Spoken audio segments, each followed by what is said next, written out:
Good afternoon, everybody. Pigskin Pete here. Happy Wednesday to everybody. Is today Wednesday? Yes, today's Wednesday. I'm so tired. This whole hurricane thing has thrown me for a loop. There's been some unfavorable developments in the past 24 hours since the last time I was on here. The hurricane looks like it could be doing a lot of things at this point. It could hit Wilmington, could hit Myrtle Beach, could even come down to Charleston, in my area, which is bad news for me. Which is why I'm here with you guys right now, because I have a scheduled show tomorrow. Still not sure if I'm going to be able to do that. Not because the weather will be bad enough by then, but I just may not have time with everything that's going on. And I may have a house full of people here. We've decided not to leave.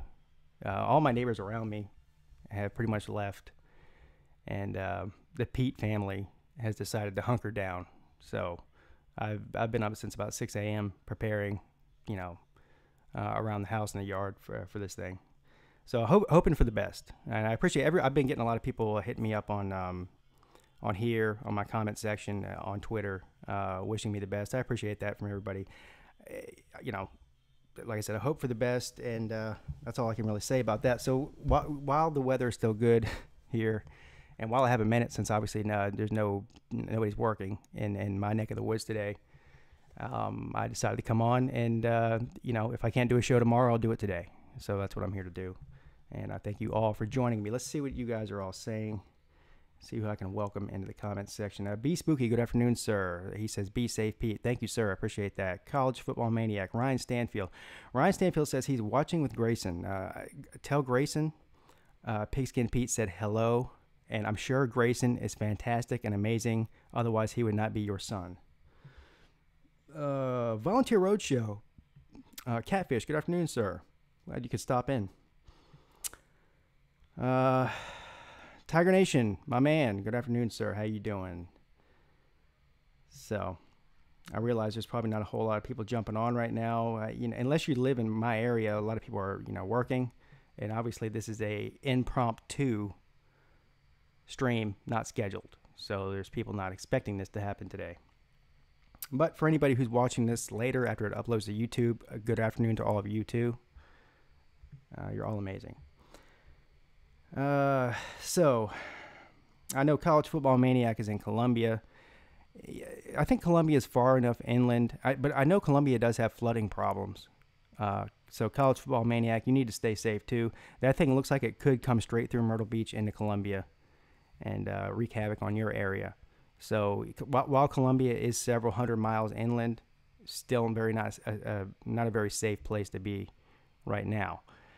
They've canceled a lot of college football games. I'm assuming they're going to cancel the South Carolina and Clemson game. They've got to, right? I mean, first of all, even if they're able to play, who's going to be able to go to it? The stands will be empty, right? And they're both playing cupcake teams. And let's be real here. Is it really worth beating up on nobody state and who gives a crap you during a hurricane? It's not worth it. So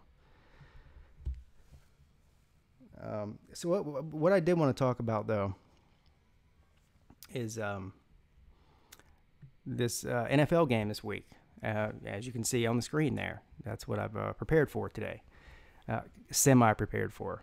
I'm just going to be going off the top of my head. Obviously, I haven't had a chance to prepare or write anything down or put any effort whatsoever into my predictions. But I'm just going to go off of what I know and what I've seen. And I would say, if this game's not canceled, I don't think it's going to be. Even if the hurricane goes down closer to my area, closer to the Georgia and South Carolina border, along the coast, and moves inland. I mean, Atlanta is, on the western half. Pretty close to Tennessee. I mean, it's the very western side of the state. I think they're well far enough inland for this not to affect that game. So I'm assuming, 90% chance this game is going to happen between the Panthers and the Falcons. So having said that, let's get into the game, and I'll just give you my brief thoughts. There's not a whole lot to say. I will say, if you saw my prediction video that I did with Josh and Sean from the Sports Fury, I picked Clemson to lose this game, shockingly. Not Clemson, Carolina, the Panthers, to lose this game to Atlanta. The main reason is because Carolina usually struggles in Atlanta. Also, but that was several weeks before the season started, and I hadn't seen either team play yet. And I was thinking that Atlanta's going to be pretty good. They had a great defense last year. And I didn't think they're going to get any worse than than they were last year. And there's a lot of turnover in Carolina's coaching staff and ownership and the whole 9 yards, the roster this year. I wasn't so sure how they were going to look this year either. Now that I've had a chance to see 1 week, and 1 week doesn't really mean anything, whether it's college or NFL, I came away with a much better feeling about the Panthers this year. Now, one big problem, and it is a big problem, is that Greg Olsen is hurt again. He broke the same foot he broke last year. Not good. He'll be out for the vast majority of the season, more than likely. We do have Ian Thomas, who's a rookie, so that's not good, even though he's a good player, to take his place. Other than that, Carolina's team looks really good. Their defense looks better, even better than it did last year, and they've always been a good defense. The offense looks like it's clicking. Cam Newton looks like he's hitting on all cylinders. Now, he's not very consistent. 1 week he can go out there and light it up, and the next week he can lay an egg. We don't know what that's going to look like either. So anyway, what I'm getting at very long and windedly is that I think that this is going to be a very close game. Very close. I'd say a field goal. I didn't even look at the Vegas line for it, but I think that Carolina's going to win the game, a close game. I'm not a believer in Matt Ryan. Good afternoon, Uncle Lou. How you doing, sir? Hey, Uncle Lou. What is it like where you're at as far as this hurricane thing? I know you're far enough inland to not really have to worry about like major devastation or anything, but is there people freaking out where you are? I know you're pretty close to the North and South Carolina border. If this thing hits anywhere close to where I am, it won't be good. I know that. Yeah, a little rain and wind. That's what I'm hoping for here. To be honest, I said this yesterday on my stream, is that I feel really terrible about wishing that it hits North Carolina instead of where I live, because it's terrible to wish devastation upon somebody else rather than yourself. But it is what it is, right? If you're in North Carolina, you're probably hoping it goes south and hits South Carolina. So it's no good for anybody. I just hope that the best case scenario is that this thing weakens before it hits and it just minimizes the damage. There's going to be a lot of flooding. That's the major problem. So, thoughts on Cam Newton's wardrobe? He looks like a little bit of a mix between a drag queen and like a Hollywood celebrity. Mainly a Hollywood celebrity from LA, like a Hollywood celebrity. His wardrobe is borderline disturbing. That's what I would say about that. I don't care. He could wear a pink tutu for all I care, as long as he wins football games. That's all I care about. Pete going to be like Lieutenant Dan in the storm on top of his house screaming, "You call this a storm?" Oh, Lou did not go there. Lou did not go there. Michael Sam. Oh, I'm not going to even pontificate, sir. I'm going to leave it at that. That statement speaks for itself. So there's been a lot of college football games affected by this. NC State, West Virginia is canceled. North Carolina, UCF is canceled. Who else? I know there's more. I'm drawing a blank here.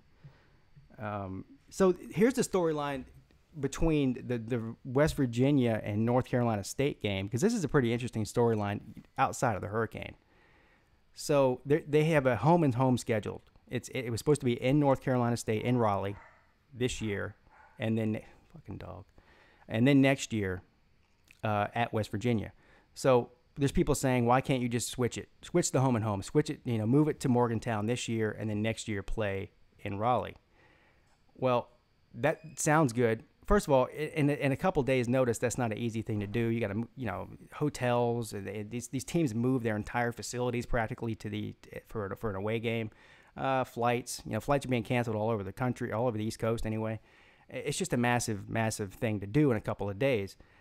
So The other thing you could say that they want to do is reschedule it later in the year. Get rid of whatever your cupcake game is during the latter part of the season and play then. Well, North Carolina State has come out and said that they want to do that. They want to play this game this year. They want to play it later in the year. West Virginia does not. Now, why doesn't West Virginia want to play this game later in the year? Well, I'll tell you why they don't want to play it later in the year. West Virginia has nothing to gain by playing this game. Nothing. If they win, that'll be a little bit of a notch on their belt, right? A non-conference game on the road, because the Big 12 needs stuff like that, especially if you're somebody like West Virginia. It may help them out a little bit. This is a huge thing for North Carolina State. North Carolina State is at best a middle-of-the-road ACC team at this point. Beating a ranked team in West Virginia would help them out tremendously in the polls. West Virginia, all they need to worry about right now is winning the Big 12. And next week, they have to play Kansas State, a Big 12 game. So West Virginia is perfectly happy not playing this game and resting and preparing for Kansas State. All West Virginia needs to do is worry about Big 12 play. North Carolina State, on the other hand, they need to beat somebody like West Virginia. It's that simple. So I don't think this game's going to get rescheduled. I mean, listen, West Virginia holds all the cards. They don't have to reschedule it if they don't want to. And they don't have to certainly move it to Morgantown this week if they don't want to. So I doubt you'll see this game rescheduled later in the year. Both these teams will probably play an 11-game schedule this year, if I had to guess. UCF canceled North Carolina. Is that true? Florida's canceling Colorado. Why is Florida canceling? Is that game supposed to be played in Florida? I'm assuming it is if they're playing against Colorado State. That game's supposed to be played in Gainesville? Why would they cancel that? This hurricane's not much of a threat to Gainesville, is it? Doesn't make much sense. Good afternoon, College Football Dojo. How you doing, sir? I'm sure if you're here, you're amazing and fantastic. Otherwise, you would not be here. So lots of games being canceled. This is sort of like last year. A bunch of games got canceled last year. What happened last year with LSU and Florida? Didn't that game get switched? They played in LSU instead of Gainesville. It was supposed to be in Gainesville, but they moved it to Baton Rouge. Am I remembering that correctly? This has happened 3 years in a row. What was it? 2 years ago, they were supposed to play at South Carolina at LSU, and they moved the home game to LSU. LSU gets all the free home games, don't they? They don't need a reason. Yeah, exactly. You know what? What does Florida have to gain by playing this game? I mean, this hurricane could be hitting New York City, and they'll still cancel it in Gainesville because they don't have nothing to gain by beating Colorado State. They have a lot to lose by losing to them, though. That's for sure. You're right about that. They need 7 wins to get a bowl. Yeah, so if anybody doesn't remember, so Florida State lost a game last year too, and then they ended up being 5-6, right, in the regular season, and they somehow manufactured a cupcake game at the end of the year, right? Wasn't it even after the season was over, after the regular normal season was over, during the championship week? Am I right about that? Florida State played a cupcake game just so they could get it 7-6 wins and got into a bowl game. Ended up winning their bowl game against a nobody. But yeah. It's just, who cares? Any of these teams that are playing cupcake games, like Clemson, like South Carolina, like Florida, what do they have to gain by playing this game? The only thing that could happen is some kind of massive disappointment. You don't gain anything by beating them.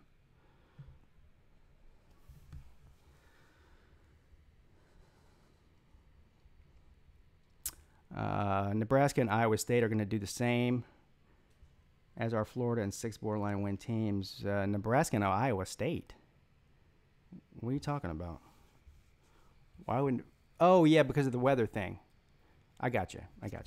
See, Nebraska wanted to continue that game. Nebraska offered that team they played week 1, I can't remember who it was against, free hotel rooms or free dorm rooms on the campus to continue the game the next morning, and the other team said, no, we're not doing it.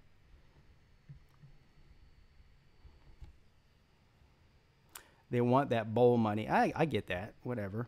I mean, listen, the NCAA should have the NCAA is not short on money, right?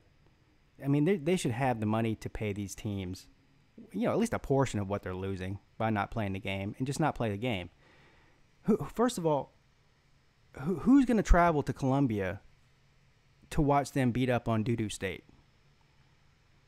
this weekend in a tropical storm, at least minimum type situation? Nobody's going to go do that. Who wants to watch that? Doesn't make any sense.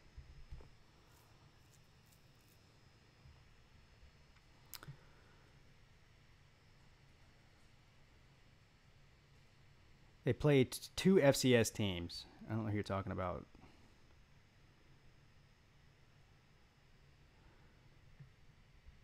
So anyway, looking ahead to the big games this week. Obviously, there's two games on the slate this week that everybody's looking forward to, including myself. The game I was going to stream, if I have power, I still will, is Auburn and LSU. The other one, obviously, is TCU and Ohio State. I went into this in depth yesterday with the rankings thing. The these AP rankings are a joke right now. I said it yesterday. The fact that Texas A&M is ranked below, and when I mean below, I mean higher in the polls, higher number than Boise State, Michigan State. Well, Michigan State's a joke. UCF, teams like that. And then, of course, TCU is ranked 15th right now, which if you're if you're Ohio State, or they might be a top 5 team. We won't know for another 6 weeks how good TCU is, how good Texas A&M is, how good Clemson is, how good Ohio State is, and so on. So it just, anyway, on paper, this looks like a great game because it's a top 15 matchup. That's what I'm getting at. Ohio State, on paper, should go out down to Dallas. That's where they're playing the game, not in TCU, but in Dallas, and blow them off the map.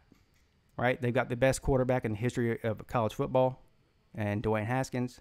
Their defensive line is basically better than the Browns' defensive line. I was thinking of another team worse than the Browns because the Browns aren't terrible. Who's worse than the Browns? The Bills? The Bills. Bills' defensive line. And TCU hasn't played anybody yet. Really, nor has Ohio State, right? So we'll find out a lot about those two teams this week. Anybody know if anybody knows the spread on that game between TCU and Ohio State, please post it in the chat. I'll give my thoughts on whether which way I'd go on the spread on that one. I haven't looked anything up. Good afternoon, Falcons Fury and Prince 6'1". How you doing, sir?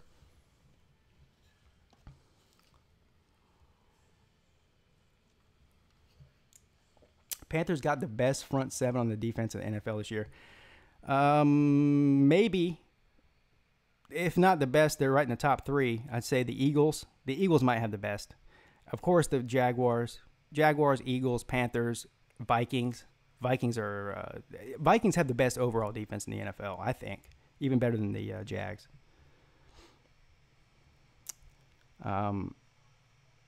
Prince says he thinks TCU gets blown out.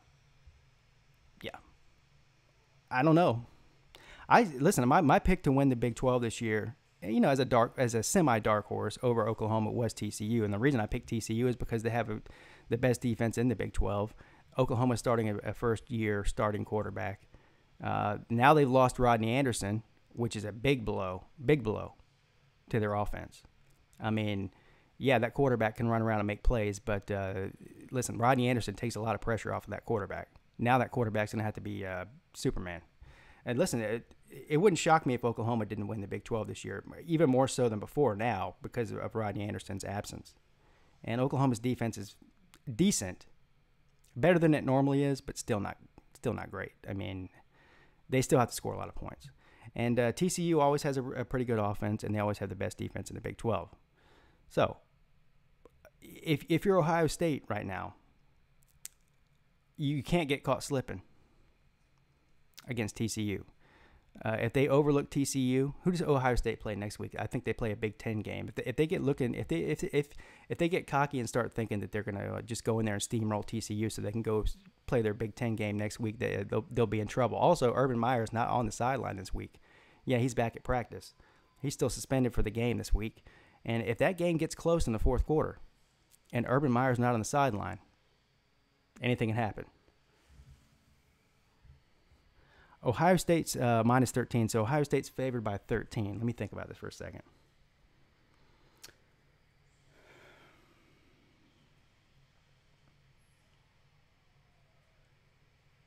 I would, damn, that's I wouldn't touch that game. Basically, if somebody put a gun in my head and said you got to bet on this game against the spread, I guess I would take Ohio State. I think I would take Ohio State at minus 13. I think they'll win by more than 13. But I wouldn't touch it though. I wouldn't be shocked if TCU keeps it closer than people think.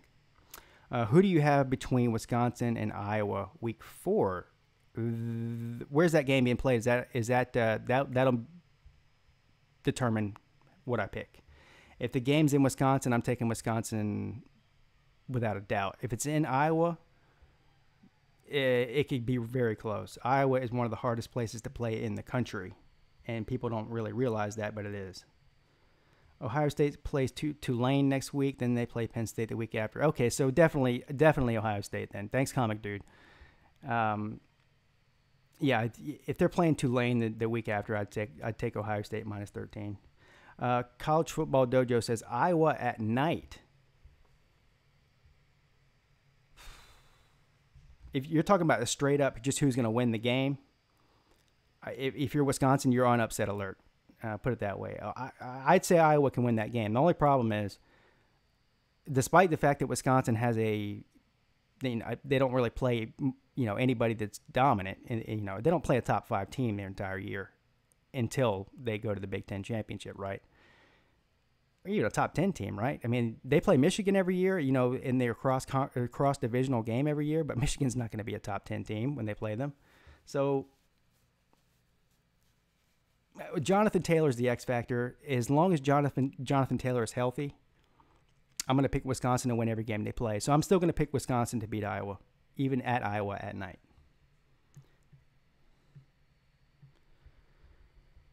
This Justin South Carolina Gamecock versus the Bingo Ladies Club game is canceled. So the game is canceled, or are you just making a joke about the South Carolina? Iowa has the full attention of Wisconsin after they destroyed Ohio State. Yeah, they're a gritty team. They're not deep enough to win the Big Ten or make a deep run into the playoffs or even make the playoffs or win the Big Ten probably. But listen, they're a team that they can beat anybody on the country on any given day if they play well. That's the kind of team Iowa is. They're not an easy out. If you don't bring your A game, they can beat you. That's how they are. They're a lunch pail, hard nosed, tough football team. I really like Iowa for that reason. But Wisconsin's a better team. Gators winning 5 at the most this season, says Johnny 9 or 8. Good afternoon, Johnny 9 or 8. I'm sure if you're here, you're amazing and fantastic. Otherwise, you would not be here. I don't want to overreact to Florida. Listen, Florida's not winning the East, and they're certainly not winning the SEC. I mean, I saw Lance and Jasper's live stream yesterday. He had like a complete meltdown. Listen, first of all, I will say this, because I don't like to talk bad about any other video makers. I know how hard it is to get on video and post stuff, and even be entertaining. And he's definitely that. That guy is entertaining. I could watch him all day long. The only thing that makes it hard to watch him is that he moves too much. I mean, you almost have a seizure watching that guy. I mean, I feel like I am tired after watching him. He's exhausting to watch. This is my impression of Lance and Jasper. You think them Gators? Why are you sleeping on my Gators? We lost. We're still gonna win the SEC.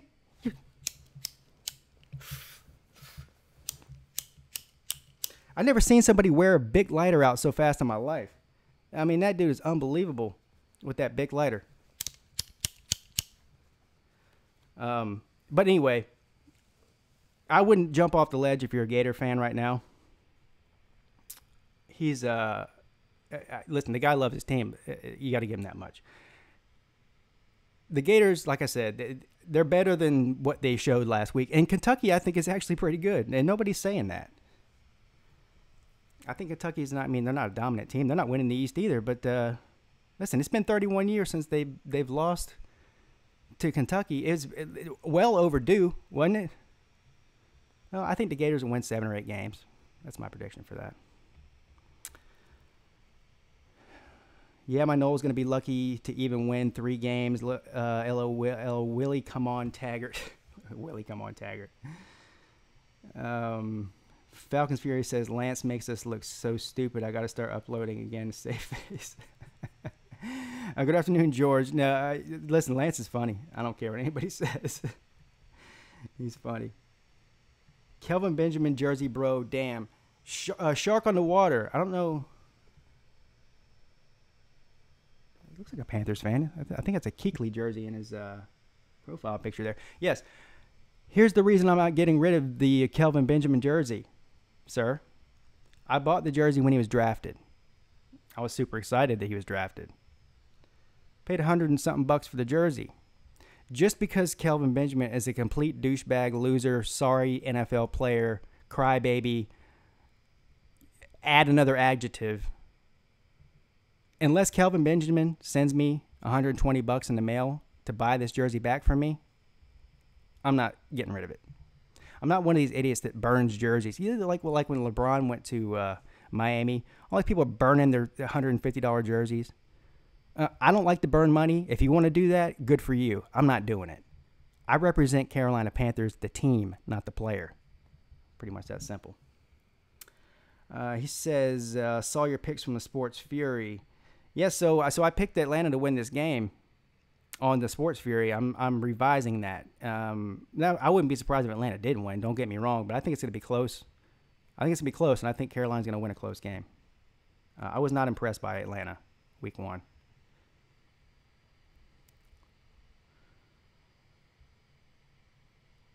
When Urban left, I sold my lie detector test.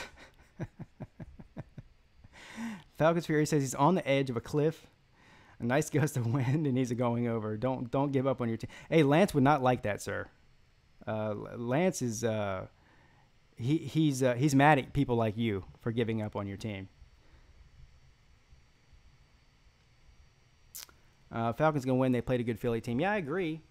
They played a good Philly team. Here's my problem with the Falcons. At least from what I saw from that game. Number one, they've got you can debate. It's debatable, but let's put it this way: they have the most dominant receiver in the division in the NFC South. Julio Jones is an absolute monster and a beast. Julio Jones has a really good record against Carolina too. By the way, he's lit them up a few times. My problem is that Steve Sarkisian and that Atlanta offense is average at best. I'd put them somewhere in the 16th to 17th best offense in the entire NFL. Matt Ryan, I'm sorry, guys. Yes, he's a great guy. Yes, he's likable. Yes, everybody loves the guy. Yes, he's if he has a clean pocket and he's not getting rushed, he can make good passes. That's it. Who else on that offense? And don't tell me that running back, because what did he get last week? -3 yards? I'm kidding. He got more than that. The offense, they just do not have a dynamic offense. They have Julio Jones, and that's it. And like I said, I'm not a believer in Matt Ryan. So I think right now Carolina's offense is probably better than it has been in 4 or 5 years, and their defense is playing at a very high level. So I'm picking Carolina.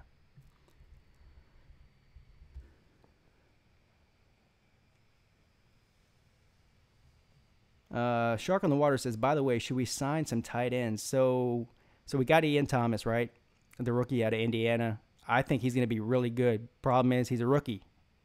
He's not Greg Olsen.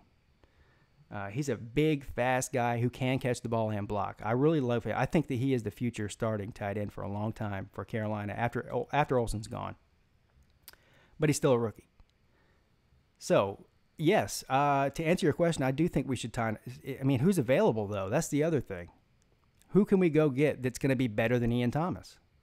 That's on the market right now. I don't think there's a very big market for tight ends in the NFL right now. Pretty much, listen, that's one of the hardest positions to get a great player at. There's only 5 teams in the NFL that have great tight ends.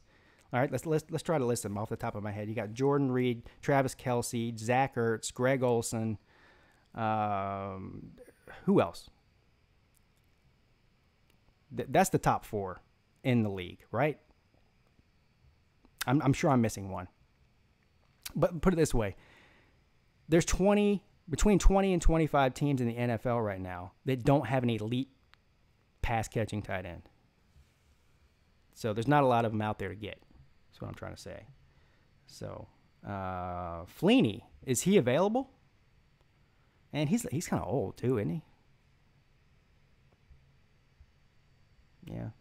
That's become one of the more coveted positions in the NFL since the positions changed more to a Gronk. Obviously, I forgot Gronk. I mean, how stupid could I be? He's the best tight end in the NFL, and that's not even close. But it's become more of they become more of receivers than anything else. They used to be more pass blockers. So there's just not that many of them.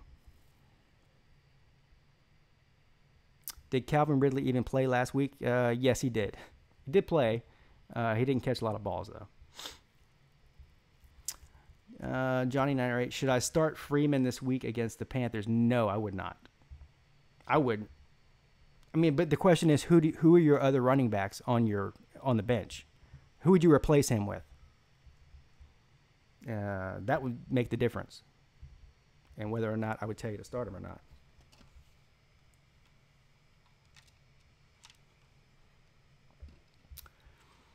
College Football Dojo says Iowa usually has the best tight ends in college football. They do usually have pretty good ones. You're right. Is it odd that when Sark got there, Ryan became over-focused on Julio? Listen, here's the thing. I don't know about that. Forget Julio. Forget Matt Ryan. Sark's not a good play caller. I think that Matt Ryan's sort of been dependent on Julio for a while now. And why wouldn't you be? It's like, he's the best player on the team, offense or defense, period. So it's hard not to focus on throwing him the ball because he can make every play.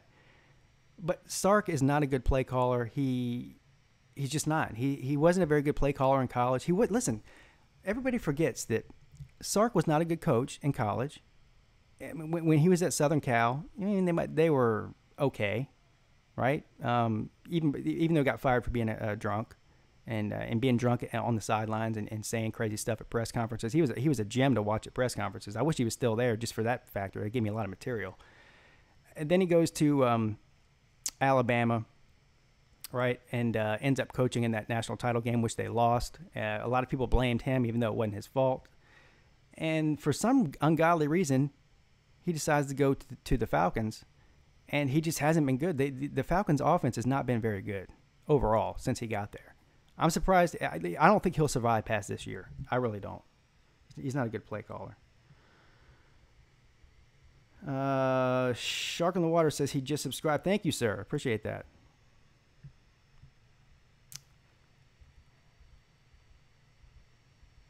They've had some weird coaches after Carroll. Yeah, their coach now is going to get fired too. He's terrible.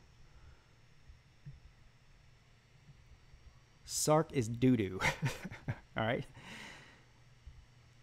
He didn't stare Julio down like he does now. Well, that's Lee Smith. That's not Sark's fault that Matt Ryan stares down Julio. That's Matt Ryan's fault. I don't hear that excuse with Big Ben, and he has had the best wide receiver and running back. Well, here's the difference, Falcons Fury. Big Ben has a multitude of elite weapons. He's got Juju Smith-Schuster. He's got a great tight end. He's got Antonio Brown. He's got Le'Veon Bell. I mean, he's got more options Big Ben does than just one elite guy. That Matt Ryan's got only one option, really. I mean, as far as elite players go, and that's Julio Jones. They've got some other good players, but not elite. I mean, listen, Freeman's not on the level of Le'Veon Bell, right? Any other receiver on Atlanta, whether it's Coleman or somebody else, is not on the same level as Juju Smith-Schuster. And even when Martavis Bryant was there, not as good as him either, right? And they've even got more.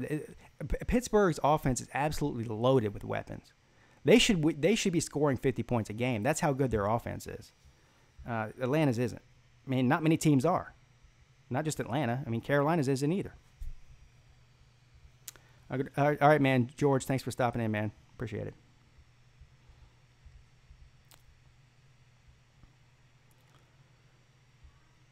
Also, USC also produces the worst NFL quarterbacks. Don't at me. I don't know about that. Well, we'll see. We'll see what happens with Sam Darnold.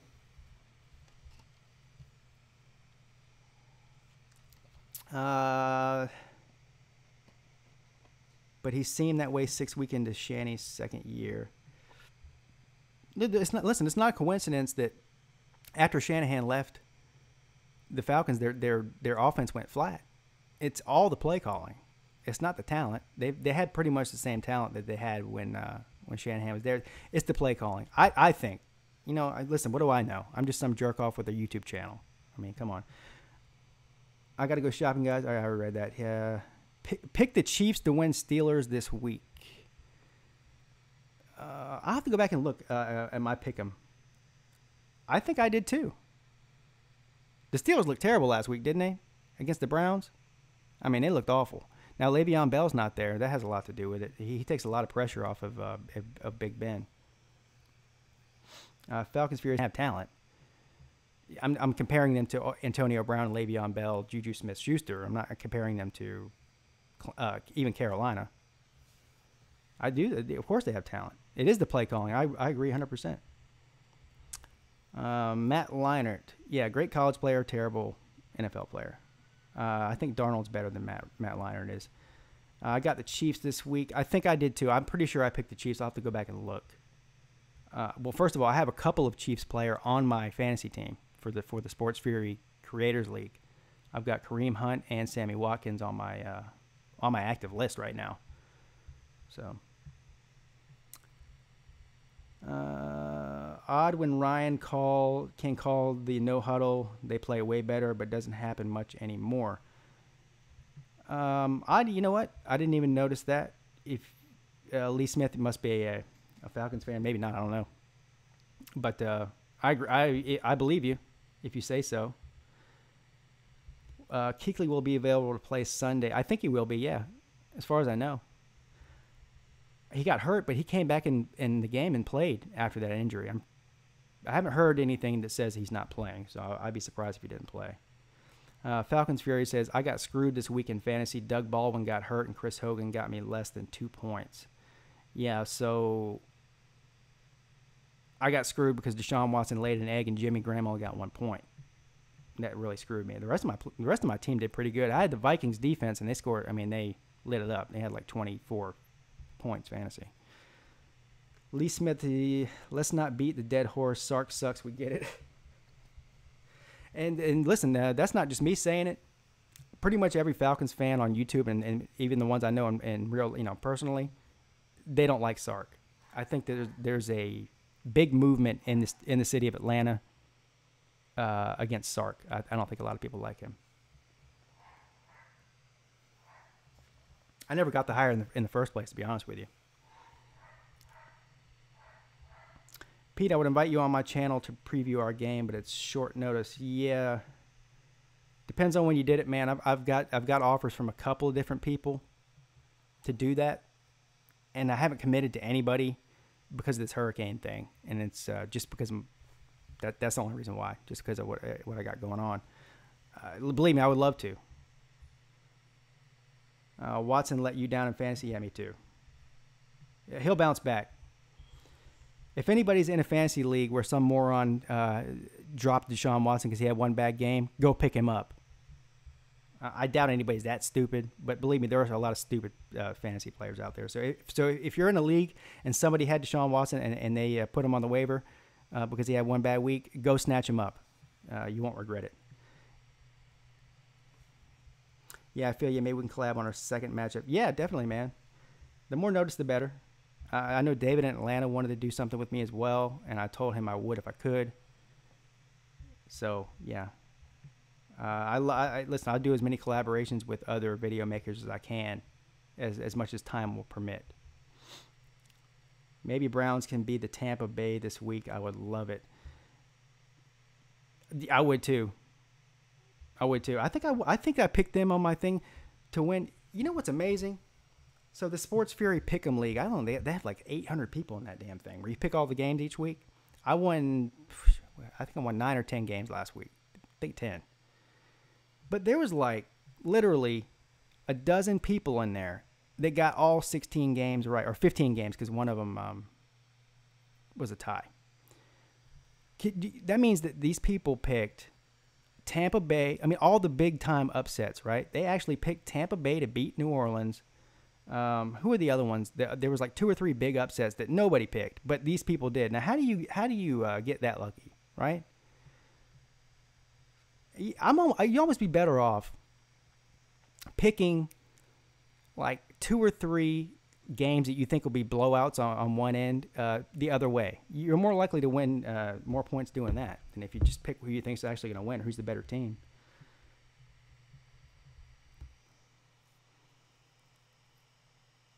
David Johnson almost laid an egg. Didn't he get hurt? He's hurt, isn't he? Pete, you didn't believe this Aints hype, did you? That defense is terrible.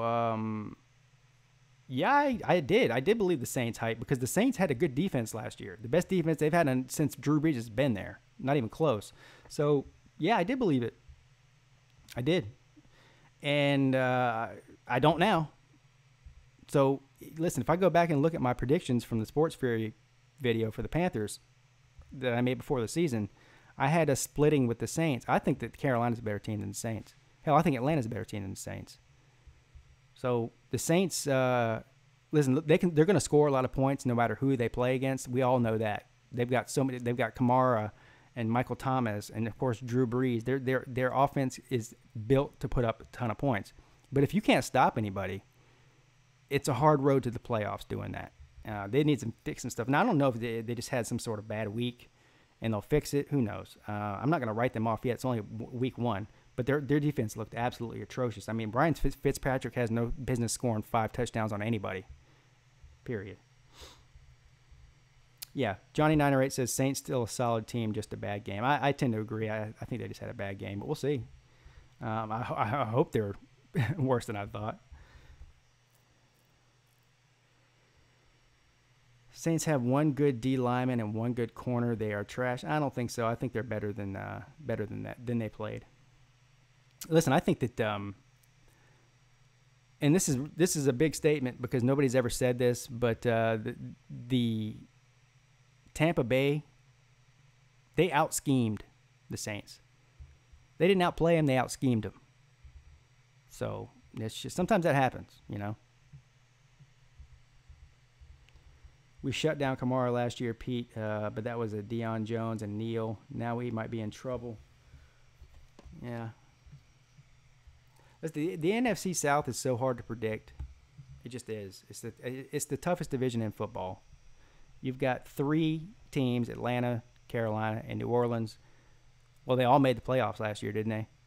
Which is pretty unheard of for 3 teams to make the playoffs. But it's just they're so close. There's not much separation between the 3 teams talent-wise. You know, it just is what it is. It's too hard to predict when they play head-to-head who's going to win.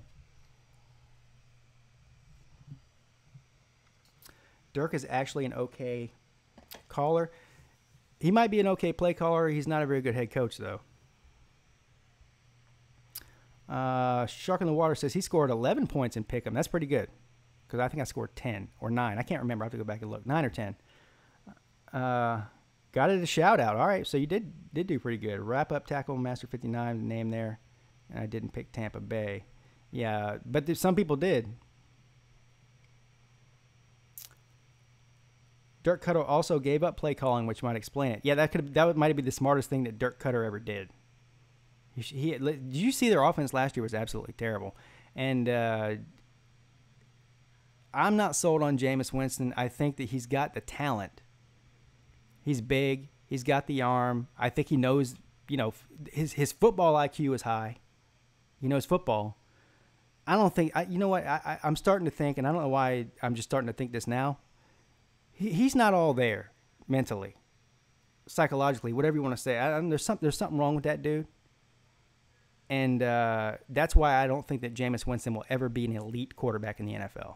He's got all the physical skills, and like I said, he knows the X's and O's. There's something not right upstairs. There's a screw loose or something.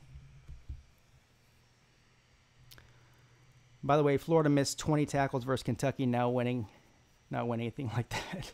Well, yeah. Yeah, even Johnny 908, he's a Florida State fan, and he says that he thinks that Winston has mental issues. I mean, is there any denying that at this point? I mean, the guy's been in trouble for the same crap or accused of the same crap over and over and over again. I mean, you just, when he was in college, you could say it's a college kid thing, it's a maturity thing. I mean, the dude's like 26 years old or something. I mean, if he hadn't figured it out by now, I don't know. I don't know what to say. OG Loke, good afternoon, sir. Welcome to the stream. I'm sure if you're here, you're amazing and fantastic. Otherwise, you would not be here. He says C-Mac should stay in the slot. I disagree. Respectively, sir. He can be used anywhere on the field. That's how dynamic he is. He can run between the tackles. Now, I will say this. I'm not a big fan of him taking 20 carries between the tackles a game. He's not big enough to sustain that. That may end up getting him hurt. I don't want to see that. Listen, if we lose C-Mac, that's a huge blow to the offense. He can account for a lot of yards and a lot of points if they use him correctly. I do like him in the slot. I'm not going to disagree with you there. I do like him out of the backfield, screen plays, or even down the field passes. He's fast enough. I don't know why they don't throw more deep passes to him. That's the only criticism I have. They like they anytime they do pass it to him, it's either a screen or a 5-yard pass. He's fast enough to beat just about any corner. He could go downfield and make plays. I'd put him at wide out more. I'd put him all the way out on the edge. Run him between the tackles. Just move him all over the field. Confuse the hell out of the defense. That's what he's good at. He's sort of like a Swiss Army knife of an offensive player. He can play any position on that offense other than tight end, right? But you get what I'm saying. He can play receiver. He can play running back. He can do just about anything at any of those positions, and they need to do that. But here's the one thing that scares me about Norv Turner. Norv Turner loves running the football between the tackles. He loves running the football between the tackles with the quarterback, Cam Newton, which is okay because Cam Newton's 6'6", 250. And he loves running the running backs between the tackles, even though you're Christian McCaffrey, who's basically barely over a midget, right? I mean, he's a big guy. Yeah, he's a strong guy, but let's face it, he's barely over a midget. You don't need to be running that guy between the tackles 20 times a game. That's a recipe for disaster. Doesn't need to happen. 5 times a game? Yeah, maybe. Use him in the passing game. That's what he really excels at. The Panthers and the Falcons drafted the first and second wide receivers, and they combined for catches. Yeah, so I was happy to see. I wanted Ridley originally, but when they drafted Moore, I wasn't upset. DJ Moore is an elite receiver. He's going to be great. So is Ridley. Listen, you flip-flop it. Put it this way, Falcons Fury. Had Carolina picked Ridley, the Falcons would have picked up Moore. They were both looking for receivers, and they both would have taken either one of those guys. They're pretty evenly touted in the draft. Any chance for Carolina to sign Bell next season? I would get a football boner if that happened, sir.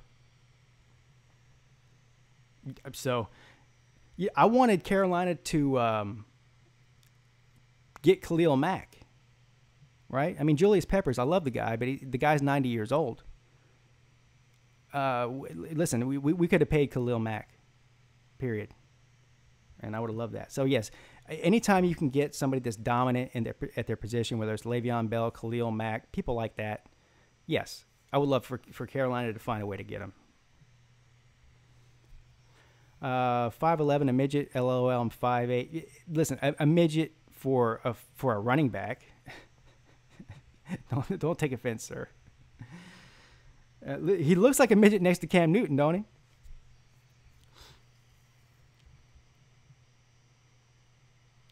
If the Falcons suck this season, they better draft Ed Oliver.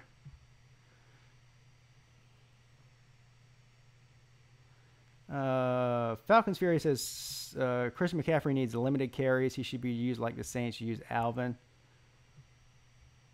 I don't know about that, man. I don't know about that. Well, I'm biased. I think that Christian McCaffrey is a huge weapon. Like I said, I own him on fantasy, so I want him to touch the ball as many times as he can. But outside of fantasy, even just as a Panthers fan, I think that he's dangerous with the ball. He can make big plays. He makes big plays more than he doesn't when he touches the ball. So I think he should touch the ball 25 times a game. I'd say half and half. Running it 12 times, in the passing game 12 times. That's 24. So that's what I think.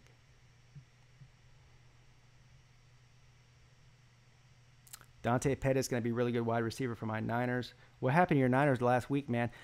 I was doing my pick'em this week for the Niners game. And I feel like they should win the game. I think I did actually pick them to win the game this week, but man, they looked bad last week, man. Garoppolo, what did Garoppolo throw? Like 3 picks? Last year, Garoppolo looked like Aaron Rodgers, didn't he? The last 4 games of the year.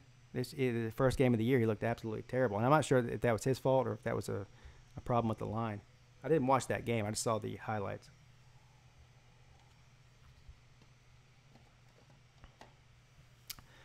I think Olsen, Peps, Ryan Khalil, T.D. Adams all retire at the end of the season.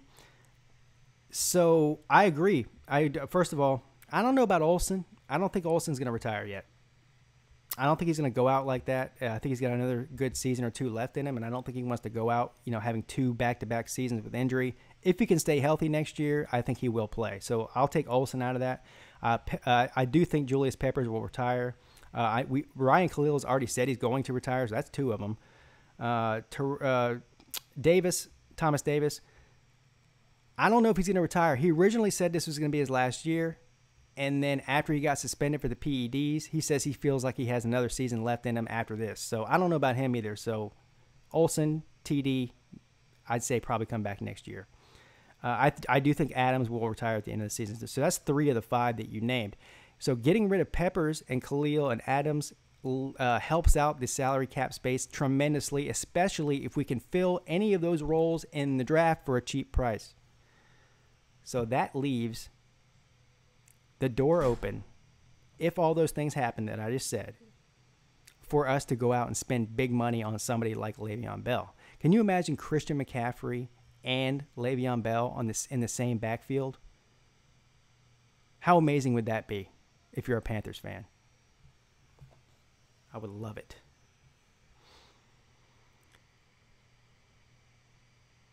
Yes, and that's Prince 6'1" makes another great point. The draft is full of defensive linemen, and maybe Panthers pick up a Clemson D lineman or 2. Great point. Yeah, there will be one available, no matter where it is in the first round, right? So I think there's going to be 3 of the Clemson defensive linemen go in the top 15 or 20. So even if Carolina makes it deep into the playoffs this year and doesn't have, until like the 25th or 26th pick or 27th pick in the draft next year, round 1, there will be somebody left, most likely Austin Bryant. Any one of them, really. Let's be honest, right? What we need is a defensive end because Pep's going to retire. So, yeah, I could see that happening for sure. Adding to D-line is never a bad move, but Cam needs some help up front. I agree. That's been the Panthers' biggest problem for how long? How long has it been now? His entire time there? He's in his 8th season now. that's been the biggest weakness on the Carolina Panthers team as a whole, is their offensive line since Cam's been there. So I agree, we do need offensive linemen. They're hard to find, though. College offensive linemen, there's only so many of them to go around, and they go pretty quickly in the draft. So anyway, listen, I got to go, guys. It's been an hour. I've had a great time chopping up with you guys. So tomorrow, I have a scheduled stream at 4 p.m. like normal. I don't know. We'll see. If I have time to do it, if I'm able to do it, I will do it. Pretty much that simple. If I can't, I won't. There you go.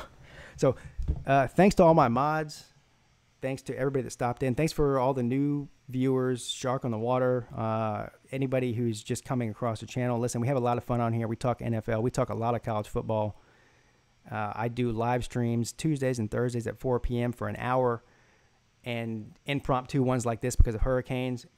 Don't you wish every day was a hurricane? No, you don't. I'm kidding. And every single weekend, I pick one primetime college football game to do a live play-by-play and reaction. So it's a 3 to 4 hour deal live on the air. This week, if I don't get blown away by the hurricane, I will be covering the Auburn LSU game at 3:30 p.m. on Saturday if I have power or if I'm alive. Just kidding. I'll be alive, I promise. I guess that's it. So, thank you all. And anybody who's in the path of the storm, be careful. Don't take it lightly. I hope everybody makes it through this in one piece and with no damage to your property. I love all of you. Have a great day. Pigskin Pete, checking out.